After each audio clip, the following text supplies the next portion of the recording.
Sir আপনার চা।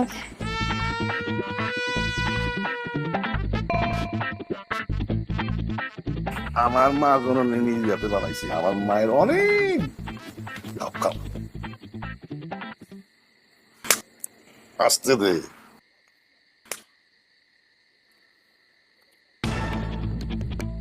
লবণ চা কেমন?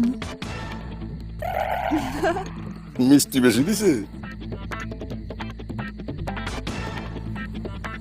জি না, ঠিক আছে। আমি মকবুল, 3 বারের রানিং চেয়ারম্যান। আমার মেয়েরে মশা কামড়াবে, আমার মেয়ের গায়ে মাছি বসবে, এটা কিছু হইল? কোথায় মশাই কামড়ায়? তোমার ওইখানে এত বড় বড় মশা, মাছি আমার মেয়ের কানের কাছে বনবন বনবন করে। আমার মেয়ে পড়ায় অমনোযোগী হয়, তাই আমার মেয়ে আর ওইখানে পড়তে যাবে না। আলহামদুলিল্লাহ। আলহামদুলিল্লাহ। জি, তাহলে আমি আজকে আসি।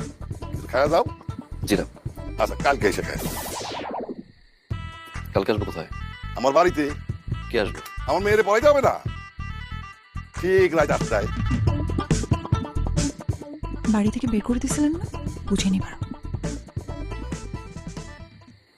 চাচা, আমি মানুষের বাড়িতে এসে আমি পড়াই না। মানুষের বাড়ি আর মকবুল চেয়ারম্যানের বাড়ি কি এক হইল? শোনো, কালকে রাত 8টার মধ্যে চলে আসবা। ওয়েলকাম টু শ্বশুর বাড়ি স্যার।